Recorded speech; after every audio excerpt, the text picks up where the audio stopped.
Is your shifter feeling stuck? Or maybe it's really hard to move from gear to gear? Hey guys and gals, welcome to Garage Gear. I'm JB. This is a big problem that actually has a pretty simple solution, and it'll work on most two-stage snowblowers. The first thing we need to do is we need to get underneath this snowblower. This snowblower has been drained of all its gas, so let's tip it up into the service position. Boom. So everything we need to get to is located right underneath this cover. We have 4 3/8 bolts all the way around. Let's take them out. You're gonna want some gloves for this because sometimes things can get a little messy in here. We're gonna pull this cover down and then it should just slide right out like that. Dirty, dirty, dirty. Ew, seriously? That is so gross. I'll have to clean you off later. Okay, doesn't look too bad in here. This is our drive plate and this is our friction disc. Considering its age, it's actually in really good shape. Not too complicated here. When I push down on the drive handle, the drive plate will move up and make contact with the friction disc. This is what engages your wheels and gets them to spin. Now when I shift from 6th gear all the way over to 1st gear, you can see the friction disc slide on this hex shaft. Now, if your shifter is sticking, what's actually happening here is this friction disc is not sliding as easily as it should on this hex shaft. It's getting stuck and it's not operating as smoothly as it should. So how do we prevent this from sticking? Well, all we gotta do is lube it up. Now this snowblower is 10 years old and it appears that it's never been lubricated. Dry as a bone. It's only a matter of time until this would start to have some major issues. And to prevent this video from having any major issues with the YouTube algorithm, would you mind hitting that like button? Thank you.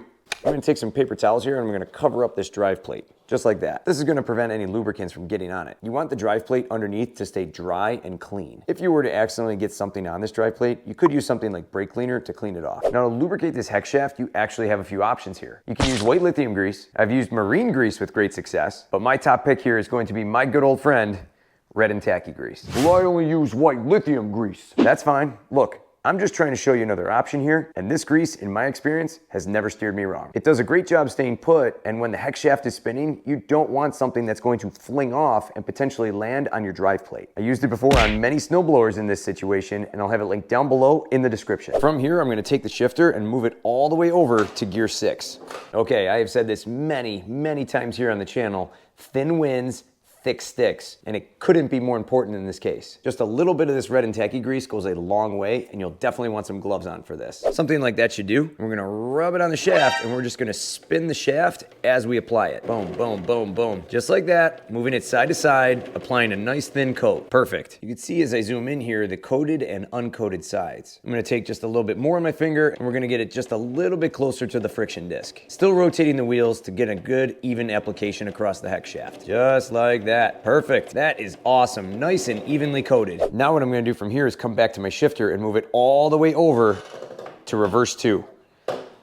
You can see now that the friction disc is moved all the way over to the right and a bare area of the hex shaft is now exposed. All right, let's coat it. Waving that finger back and forth. Coat it, coat it, coat it, coat it, coat it, coat it, coat it. I'm gonna get right here up against this edge. That is evenly coated. Cool, looks good. Let's test this baby out. You can see now that as I shift this lever from gear 6 all the way back to reverse 2 and back, that it shifts a lot easier now. The friction disc slides nice and smoothly, and this will prevent my shifter from sticking. And it'll make getting the snowblower into the appropriate gear a lot easier. This is something that you'll want to check at least once a season, or maybe every other season, depending on how much you use your snowblower. Now, before we put this cover back on, we're actually gonna clean it up really quick. We're gonna take some WD-40 and spray it down.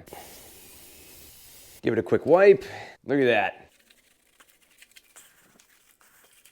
Okay, that looks a lot better now. These panels do tend to get a little rusty if they're not properly cared for. If you're interested in checking out my full snowblower rust proofing course, I'll have that linked down below in the description as well. Pull this paper towel out. Cool. Nothing on the drive plate and nothing on the friction disc. Okay, let's pop this cover back into place. I'm gonna line up the slot on the bottom, tip her up, and then press down from here on the top, weasel it on under, and in she goes. We're gonna send in all our bolts. We're gonna tip the machine back down. And from here, you can fill her back up and you are good to go. Now here's a few tips and tricks to help you out with this procedure. In my experience, these snowblowers like to leak gas out of the gas cap when they're tipped into the service position. I've also seen carburetors leak gas on this type of engine when they're tipped. So I recommend draining all the gas out before doing this. If you don't want to fully drain out all the gas from the gas tank, you could simply tip the machine up a little bit, putting some jack stands underneath the axles of both of the wheels. It is a little bit tougher to do, however, because you're on your hands and your knees quite a bit. Bending down is for the birds. I agree. Draining the gas out through the carb is an easy way to do this, so that way you can spend more time with the machine in the upright position, so that way you don't have to bend down so much. It's this simple. Open the drain bolt at the bottom of the carburetor, let the gas flow out, and you can drain it right out into a gas can or a pan. Now, if your hex shaft actually looks a little dirty, what you could do is take some gunk wipes like these, wipe them down, get all the garbage off of them, and then wipe them dry with a paper towel. This will allow for a better application of your red and tacky grease. Now, since you have the machine emptied out and in the service position, it's a great time to check any other components and lubricate them up as necessary. I went ahead and lubed up the axle gears. Again, keeping in mind a thin coat always wins. Put just a little dab of grease on your fingers, spin the wheels, and apply the grease. Now, what does the manual actually say to do? For once, the manual actually does a decent job explaining this. It recommends checking this hex shaft at least once a season, or every 25 hours, removing all the fuel from the tank by running it outside until it stops, setting the machine into the service position, and then it says to remove the cover from the bottom and apply a light coat of 3-in-1 oil to the hex shaft. And they do go on to mention not to get any oil on the drive plate because this could hinder performance. So nice job, Craftsman. You did all right here. Now, if your snowblower is shifting into gear, but it's maybe missing a gear or maybe moving way too slow in reverse, I did a video on how to make this adjustment and correct the speed of your snowblower, and I'll have that video linked down below in the description. For more cool garage gear content, click or tap the screen right here. Thanks so much for watching, and I'll see you in the garage.